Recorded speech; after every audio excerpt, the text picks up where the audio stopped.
Morning all. ഇന്ന് നമ്മൾ discuss ചെയ്യുന്നത് marginal costing and throughput accounting എന്ന് പറയുന്ന ചാപ്റ്ററിൽ ത്രൂപുട്ട് അക്കൗണ്ടിംഗ് റേഷ്യോയും അതുമായി റിലേറ്റ് ചെയ്ത് വരുന്ന പ്രോബ്ലമാണ്. അപ്പോൾ ആദ്യം എന്താണ് ത്രൂപുട്ട് അക്കൗണ്ടിംഗ് റേഷ്യോ എന്നുള്ളത് നോക്കാം. It is used to measure the profitability. അതായത് ത്രൂപുട്ട് അക്കൗണ്ടിംഗ് റേഷ്യോ നമ്മൾ യൂസ് ചെയ്യുന്നത് ഒരു പെർട്ടിക്കുലർ പ്രോഡക്റ്റിൻ്റെ പ്രോഫിറ്റബിലിറ്റി മെഷർ ചെയ്യാൻ വേണ്ടിയിട്ടാണ്. അപ്പോൾ ട്രഡീഷണൽ മെത്തേഡിൽ നമ്മൾ കോൺട്രിബ്യൂഷനെയാണ് ഈ പ്രോഫിറ്റബിലിറ്റി മെഷർ ചെയ്യുന്ന ഒരു ടൂളായിട്ട് യൂസ് ചെയ്തിട്ടുണ്ടായിരുന്നത്. പക്ഷേ നമ്മൾ ത്രൂപുട്ട് അക്കൗണ്ടിംഗ് എന്ന് പറയുന്ന ഈ ഒരു കൺസെപ്റ്റിൻ്റെ ബേസിൽ ത്രൂപുട്ട് അക്കൗണ്ടിംഗ് റേഷ്യോയുടെ ബേസിലാണ് പ്രോഫിറ്റബിലിറ്റി ഡിറ്റർമിൻ ചെയ്യുന്നത്. അപ്പോൾ നമ്മൾ ത്രൂപുട്ട് അക്കൗണ്ടിംഗ് റേഷ്യോ കാൽക്കുലേറ്റ് ചെയ്യുമ്പം നമുക്ക് കിട്ടുന്ന കാൽക്കുലേറ്റഡ് വാല്യൂ ഗ്രേറ്റർ ദാൻ 1 ആണെങ്കിൽ ആ പ്രോഡക്റ്റ് പ്രോഫിറ്റബിൾ ആയിരിക്കും. ഇനി നമുക്ക് കിട്ടുന്ന കാൽക്കുലേറ്റഡ് വാല്യൂ ലെസ് ദാൻ 1 ആണെന്നുണ്ടെങ്കിൽ അതെന്തല്ല, പ്രോഫിറ്റബിൾ അല്ല. അപ്പോൾ നമുക്ക് കിട്ടുന്ന വാല്യൂ 1ൽ കൂടുതലാണോ 1ൽ കുറവാണോ എന്നുള്ളത് നോക്കിയിട്ടാണ് ഇവിടെ നമ്മൾ ഈ ഒരു റിസൾട്ട് പറയുന്നത്. ഓക്കെ, ലോസ് ആണോ അല്ലെങ്കിൽ റിസൾട്ടിംഗ് ഫിഗർ പ്രോഫിറ്റ് ആണോ എന്നുള്ളത്. അപ്പോൾ ഈ ഒരു TPAR അതാണ് നമ്മൾ ത്രൂപുട്ട് അക്കൗണ്ടിംഗ് റേഷ്യോനെ പറയുന്നത്. അപ്പോൾ TPAR ഇംപ്രൂവ് ചെയ്യാനുള്ള മെത്തേഡ്സ് എന്ന് പറയുന്നത് ഒന്ന് increasing selling price per each unit sold, then reducing material cost per unit, reducing total operating cost, improving the productivity of the assembled work and reducing the time required to make each unit.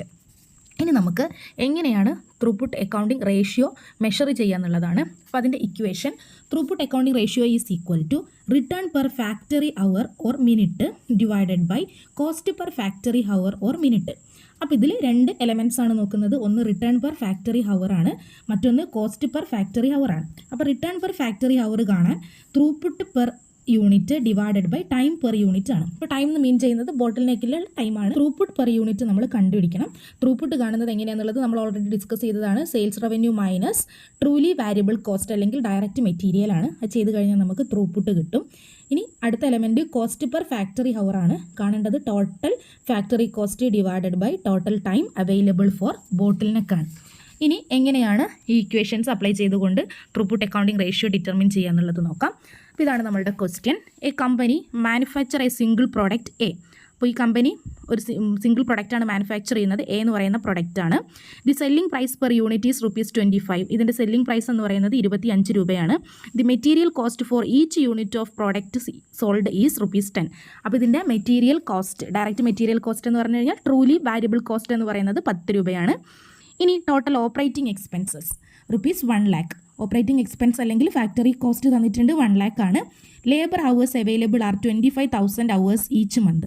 അപ്പോൾ ഇവിടെ limiting factor അല്ലെങ്കിൽ നമ്മുടെ ബോട്ടിൽ neck എന്ന് പറയുന്നത് 25,000 hours ആണ്. Then each unit of product take 3 hours to assemble. അപ്പോൾ ഒരു product assemble ചെയ്യണമെന്നുണ്ടെങ്കിൽ 3 മണിക്കൂറാണ് എടുക്കുന്നത്. അങ്ങനെ മൊത്തം 25,000 hours ആണ് നമുക്ക് ഒരു മാസം അവൈലബിൾ ആയിട്ട് വരുന്നത്. Calculate the throughput accounting ratio. അപ്പോൾ നമ്മളോട് ത്രൂപുട്ട് അക്കൗണ്ടിംഗ് റേഷ്യോ കാൽക്കുലേറ്റ് ചെയ്യാൻ വേണ്ടിയിട്ടാണ് ആവശ്യപ്പെടുന്നത്. ഇനി ഇതിൻ്റെ സൊല്യൂഷൻ എന്താണെന്നുള്ളത് നോക്കാം. അപ്പോൾ ആദ്യം നമുക്ക് ത്രൂപുട്ട് അക്കൗണ്ടിംഗ് റേഷ്യോ കാൽക്കുലേറ്റ് ചെയ്യുന്ന ഇക്വേഷൻ വേണം. ഇക്വേഷൻ എന്താണ്? Return per factory hour divided by cost per factory hour ആണ്. ഇതിൽ return per factory hour calculate ചെയ്യണമെന്നുണ്ടെങ്കിൽ throughput per unit divided by time per unit ആണ്. അപ്പോൾ ആദ്യം നമുക്ക് ത്രൂപുട്ട് പെർ യൂണിറ്റ് കാൽക്കുലേറ്റ് ചെയ്യണം. അപ്പോൾ നോക്കുക, ത്രൂപുട്ട് പെർ ഇയർ എന്ന് പറയുന്നത് sales revenue minus direct material ആണ്. അപ്പോൾ ക്വസ്റ്റ്യനിൽ രണ്ടും നമുക്ക് ഡയറക്റ്റ് തന്നിട്ടുണ്ട്. സെല്ലിംഗ് പ്രൈസ് പെർ യൂണിറ്റ് 25 ആണ്. Then variable cost, truly variable cost ₹10 ആണ്. അപ്പോൾ 25 - 10 15 ആണ് ത്രൂപുട്ട് പെർ യൂണിറ്റ്. ഓക്കെ, ഇനി ടൈം പെർ യൂണിറ്റ്, ബോട്ടിൽ നെക്കിലെ ടൈം പെർ യൂണിറ്റ് നമുക്ക് ക്വസ്റ്റ്യനിൽ തന്നിട്ടുണ്ട് 3 hours ആണ്. So 15 divided by 3 is equal to 5. അപ്പോൾ റിട്ടേൺ പെർ അസംബ്ലി ഹവേഴ്സ് അല്ലെങ്കിൽ റിട്ടേൺ പെർ ഫാക്ടറി ഹവർ എന്ന് പറയുന്നത് 5 ആണ്. ഇനി രണ്ടാമത്തെ element cost per factory hour ആണ് കാൽക്കുലേറ്റ് ചെയ്യുന്നത്. Total factory cost divided by total time available for ബോട്ടിൽ നെക്കാണ്. അപ്പോൾ ഇവിടെ ടോട്ടൽ ഫാക്ടറി കോസ്റ്റ് ക്വസ്റ്റ്യനിൽ തന്നിട്ടുണ്ട്. ഓപ്പറേറ്റിംഗ് എക്സ്പെൻസ് 1 lakh ആണ്. 1 lakh divided by total time available for bottle neck 25,000 ആണ്. അപ്പോൾ 1 lakh divided by 25,000 is equal to 4. അപ്പോൾ നമുക്ക് TPAR കാണാനുള്ള 2 എലമെൻറ്റ്സും കിട്ടിയിട്ടുണ്ട്. ഇനി TPAR is equal to return per factory hour 5 ആണ് divided by cost per factory hour 4. അപ്പോൾ 5 divided by 4 is equal to 1.25. അപ്പോൾ നമുക്ക് കിട്ടുന്ന റിസൾട്ട് 1.25 ആണ്. അത് ഗ്രേറ്റർ ദാൻ 1 ആണ്. So the product is profitable. അപ്പോൾ ഈ എ എന്ന് പറയുന്ന പ്രോഡക്റ്റ് എന്താണ്? പ്രോഫിറ്റബിൾ ആണ്. ഇങ്ങനെയാണ് നമ്മൾ ത്രൂപുട്ട് അക്കൗണ്ടിങ്ങിനകത്ത് ത്രൂപുട്ട് അക്കൗണ്ടിംഗ് റേഷ്യോ ഉപയോഗിച്ചുകൊണ്ട് ഒരു സിംഗിൾ പ്രോഡക്റ്റിൻ്റെ പ്രോഫിറ്റബിലിറ്റി ഡിറ്റർമിൻ ചെയ്യുന്നത്. ഇനി നമുക്ക് കിട്ടുന്ന റിസൾട്ട് ലെസ് ദാൻ 1 ആണെന്നുണ്ടെങ്കിൽ ആ പ്രോഡക്റ്റ് എന്തല്ല? പ്രോഫിറ്റബിൾ അല്ല. ഓക്കെ, ഇനി നെക്സ്റ്റ് നമ്മൾ ഡിസ്കസ് ചെയ്യാൻ പോകുന്നത് application of throughput accounting in case of multi products. അപ്പോൾ തൊട്ട് മുമ്പ് നമ്മൾ ചെയ്ത പ്രോബ്ലത്തിൽ ഒരു സിംഗിൾ പ്രൊഡക്റ്റിൻ്റെ പ്രോഫിറ്റബിലിറ്റിയാണ് മെഷർ ചെയ്തിട്ടുള്ളത്. ഇനി ഒന്നിലധികം പ്രൊഡക്റ്റുകൾ വരുന്ന സമയത്ത് അതിൽ ഏത് പ്രൊഡക്റ്റാണ് പ്രോഫിറ്റബിൾ എന്നുള്ളത് എങ്ങനെയാണ് ഡിറ്റർമിൻ ചെയ്യുക എന്നുള്ളത് നോക്കാം. അപ്പോൾ ഇത് നമ്മൾ കൺവെൻഷണൽ മെത്തേഡിനകത്ത് ഫാക്ടർ അനാലിസിസ് അല്ലെങ്കിൽ key factor or limiting factor analysis in marginal costing അതിലെ അതേ ആപ്ലിക്കേഷനാണ് വരുന്നത്. അപ്പോൾ ഇനി എങ്ങനെയാണ് ത്രൂപുട്ട് അക്കൗണ്ടിങ് മൾട്ടി പ്രൊഡക്ട്സിൻ്റെ കേസിൽ അപ്ലൈ ചെയ്യുക എന്നുള്ളത് നോക്കാം. ഒരു ഇക്വേഷൻ വെച്ചിട്ടാണ് നമുക്ക് ഡിസ്കസ് ചെയ്യാം. ഇതാണ് നമ്മളുടെ question. ABC metal limited manufactures 4 different products. ഇപ്പോൾ ABC കമ്പനി 4 ഡിഫറെൻറ്റ് പ്രൊഡക്ട്സുകളാണ് പ്രൊഡ്യൂസ് ചെയ്യുന്നത്. But due to limited machine hours company is no longer able to meet the demand of all 4 products. അപ്പോൾ ഇവിടെ മെഷീൻ ഹവേഴ്സ് ലിമിറ്റഡ് ആണ്. അതുകൊണ്ട് തന്നെ ഇവർക്ക് എന്ത് ചെയ്യാൻ പറ്റുന്നില്ല, ലോങ് പീരീഡിലേക്ക് 4 പ്രൊഡക്ട്സിൻ്റെയും ഡിമാൻഡ് മീറ്റ് ചെയ്യാൻ വേണ്ടി പറ്റുന്നില്ല. In order to decide which product should be preferred in production, you are provided with the following data. അപ്പോൾ നമുക്ക് തന്നിരിക്കുന്ന ഡാറ്റാസ് ഉപയോഗിച്ചുകൊണ്ട് ഏത് പ്രൊഡക്റ്റാണ് പ്രിഫർ ചെയ്യുന്നത്, മീൻസ് പ്രൊഡക്ഷന് വേണ്ടിയിട്ട് ഏത് പ്രൊഡക്റ്റിനാണ് നമ്മൾ കോൺസെൻട്രേറ്റ് ചെയ്യേണ്ടത് എന്നുള്ളതാണ് പറയേണ്ടത്. അപ്പോൾ അത് എപ്പോഴും പ്രോഫിറ്റബിൾ ആയിട്ടുള്ള പ്രൊഡക്റ്റ് ആയിരിക്കും നമ്മൾ പ്രൊഡ്യൂസ് ചെയ്യാൻ താല്പര്യപ്പെടുക. ഇനി നമുക്ക് തന്നിരിക്കുന്ന ഡീറ്റെയിൽസുകൾ നോക്കാം. അപ്പോൾ പ്രൊഡക്റ്റിൽ ABCD പ്രൊഡക്റ്റ് തന്നിട്ടുണ്ട്. അതിൻ്റെ sales price 300, 450, 350 and 750. Then direct material cost 150, 320, 150 and 600. Then operation expense 90, 160, 80 and 400. Time മിനിറ്റിലാണ് തന്നിട്ടുള്ളത് 30, 45, 60 and 20. ഇനി നമ്മൾ കാൽക്കുലേറ്റ് ചെയ്യേണ്ടത് if machine hours are limited to 5000 hours, then suggest the production supervision which product is giving maximum throughput per limiting factor. ഇനി രണ്ടാമത് calculate ചെയ്യാൻ പറയുന്നത് calculate throughput accounting ratio. Okay, അപ്പം ഇതിൽ ആദ്യം ത്രൂപുട്ട് പെർ ലിമിറ്റിംഗ് ഫാക്ടറും കാണണം, ത്രൂപുട്ട് അക്കൗണ്ടിങ് റേഷ്യോയും നമ്മൾ കാണണം. അപ്പോൾ ഇനി ഇതെങ്ങനെ ചെയ്യാന്നുള്ളത് നോക്കാം. അപ്പോൾ ആദ്യത്തെ കേസിൽ നമ്മൾ ത്രൂപുട്ട് അക്കൗണ്ടിങ് റേഷ്യോ കാണാൻ വേണ്ടി നമ്മൾ നോക്കേണ്ടത് റിട്ടേൺ പെർ ഫാക്ടറി ഹവേഴ്സ് അല്ലെങ്കിൽ മിനിറ്റ് ആണ്. അപ്പോൾ ഇവിടെ നമുക്ക് മിനിറ്റ്സിലാണ് തന്നിട്ടുള്ളത്. അപ്പോൾ ഇവിടെ പ്രൊഡക്റ്റ് കൺസ്യൂം ചെയ്യുന്നത് എന്താണ്, different amount of limiting factor ആണല്ലേ. നിങ്ങൾക്ക് നോക്കിയാൽ അറിയാം, ക്വസ്റ്റ്യനിൽ തന്നെ നിങ്ങൾക്ക് കാണാം ഓരോ പ്രൊഡക്റ്റും എന്താണ് യൂസ് ചെയ്യുന്നത്, ഡിഫറൻറ്റ് ടൈപ്സ് ഓഫ് ടൈമാണ് യൂസ് ചെയ്യുന്നത്. അപ്പം A 30 ആണ്, B 45 ആണ്, C 60 ആണ്, D 20 ആണ് അല്ലേ. ഒരേ ടൈമിലല്ല ഇവർ പ്രൊഡക്ഷൻ നടത്തുന്നത്. അപ്പോൾ ഇങ്ങനെ ഡിഫറൻറ്റ് ടൈം എടുത്ത് ചെയ്യുന്ന സമയത്ത് നമുക്ക് കിട്ടുന്ന റിസൾട്ട് എന്ന് പറയുന്നത് എത്രത്തോളം ആക്യുറേറ്റ് ആണെന്ന് നമുക്ക് പറയാൻ പറ്റില്ല. അതുകൊണ്ട് തന്നെ നമ്മൾ ആദ്യം കാൽക്കുലേറ്റ് ചെയ്യേണ്ടത് എന്താണ്, ഓരോ പ്രോഡക്റ്റും how much throughput each product is generated per minute, ഓരോ മിനിറ്റിലും എത്രത്തോളം ത്രൂപുട്ട് ഓരോ പ്രൊഡക്റ്റുകളും പ്രൊഡ്യൂസ് ചെയ്യുന്നുണ്ട് എന്നുള്ളതാണ് ഇവിടെ നമ്മൾ കാണേണ്ടത്. അതിനെയാണ് നമ്മൾ എന്ത് പറയുന്നത്, റിട്ടേൺ പെർ ഫാക്ടറി ഹവർ എന്ന് പറയുന്നത്. ഓക്കെ, അപ്പോൾ അത് കാണാൻ വേണ്ടിയിട്ട് നമ്മൾ ഈ ക്വസ്റ്റിനെ ഒന്ന് റീഅറേഞ്ച് ചെയ്ത് എഴുതുന്നുണ്ട്.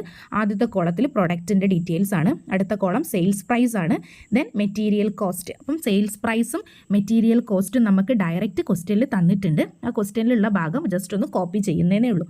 ഇനി അടുത്തതായി നമ്മൾ കണ്ടുപിടിക്കേണ്ടത് ത്രൂപുട്ടാണ്. ഓക്കെ, TP ആണ് കാണേണ്ടത്. എങ്ങനെയാണ് TP കാണുക, സെയിൽസ് പ്രൈസിൽ നിന്ന് നമ്മൾ മെറ്റീരിയൽ കോസ്റ്റ് അല്ലെങ്കിൽ ട്രൂലി വാരിയബിൾ കോസ്റ്റിൽ ലെസ് ചെയ്യുകയാണ്. അപ്പോൾ ആദ്യത്തെ കേസിൽ എയുടെ കേസിൽ സെയിൽസ് പ്രൈസ് അല്ലെങ്കിൽ സെയിൽസ് റവന്യൂ 300 ആണ്, മെറ്റീരിയൽ കോസ്റ്റ് 150 ആണ്. അപ്പോൾ ആദ്യം നമ്മൾ ചെയ്യുന്നത് 300 മൈനസ് 150 150 ആണ് വരിക. രണ്ടാമത്തെ കേസിൽ ബിയിൽ 450 minus 320 130, then 350 minus 150 200, the next 750 minus 600 150. അപ്പോൾ ഇതാണ് നമ്മളുടെ ത്രൂപുട്ട്. നെക്സ്റ്റ് കോളത്തിൽ നമുക്ക് വേണ്ടത് ടൈമാണ്. ആ കോളം കൊടുക്കണമെന്ന് നിർബന്ധമില്ല, ടൈം നമ്മൾ ജസ്റ്റ് കോസ്റ്റിൽ നോക്കിയിട്ട് ചെയ്താലും മതി.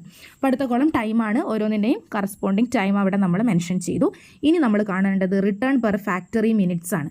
അപ്പോൾ അത് കണ്ടുപിടിക്കാൻ ത്രൂപുട്ട് ഡിവൈഡഡ് ബൈ ടൈമാണ്. ഇപ്പോൾ നമുക്ക് തന്നിരിക്കുന്ന ഡാറ്റ വെച്ചിട്ട് നമ്മൾ ഓൾറെഡി ത്രൂപുട്ട് കണ്ടുപിടിച്ചിട്ടുണ്ട്. അപ്പോൾ ആദ്യത്തെ കേസിൽ റിട്ടേൺ പെർ ഫാക്ടറി മിനിറ്റ് കാണാൻ 150 ഡിവൈഡഡ് ബൈ 30 ആണ്, അപ്പോൾ 5 കിട്ടും.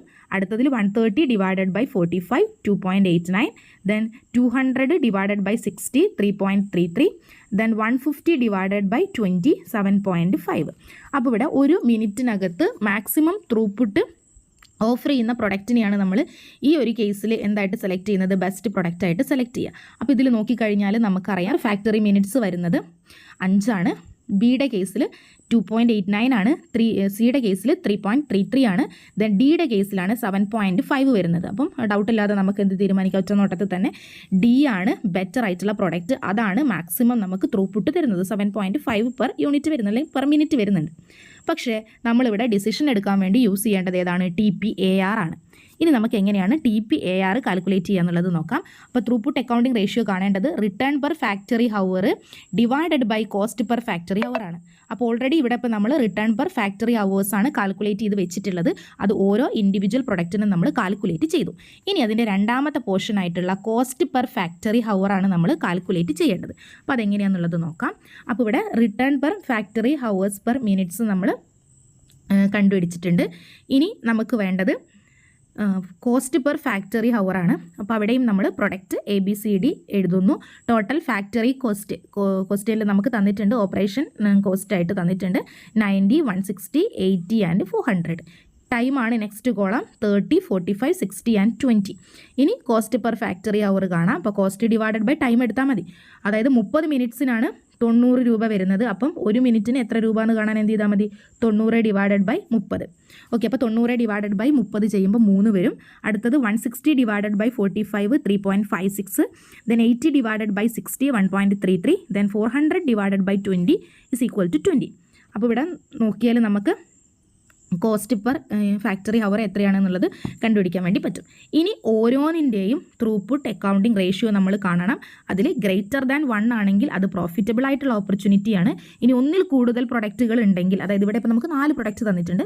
അപ്പോൾ ഒന്നിൽ കൂടുതൽ പ്രൊഡക്റ്റുകൾക്ക് മോർ ദാൻ 1 ആണ് റിസൾട്ട് വരുന്നത് എന്നുണ്ടെങ്കിൽ അതിൽ ഏറ്റവും കൂടുതലായിട്ട് വരുന്ന വാല്യൂവിൻ്റെ പ്രൊഡക്റ്റാണ് നമ്മൾ ചൂസ് ചെയ്യേണ്ടത്. ഓക്കെ, ഇനി നെക്സ്റ്റ് സ്റ്റേജിൽ നമുക്ക് ത്രൂപുട്ട് അക്കൗണ്ടിംഗ് റേഷ്യോ മെഷർ ചെയ്യാം. അപ്പോൾ അതിൽ ആദ്യത്തത് പ്രൊഡക്റ്റിൻ്റെ കോളാണ്, അടുത്തത് ഫാക്ടറി കോസ്റ്റ്, ദെൻ ടൈം. അത് നമ്മൾ ഓൾറെഡി കണ്ടുപിടിച്ചതാണ്. ഇനി ഇവിടെ ശരിക്കും 2 കോളം മതി. എക്ക് കോസ്റ്റ് പെർ ഫാക്ടറി ഹവറും അതേപോലെ തന്നെ റിട്ടേൺ പെർ ഫാക്ടറി മിനിറ്റ്സും എടുത്തു കഴിഞ്ഞാൽ നമുക്ക് TPAR കാൽക്കുലേറ്റ് ചെയ്യാം.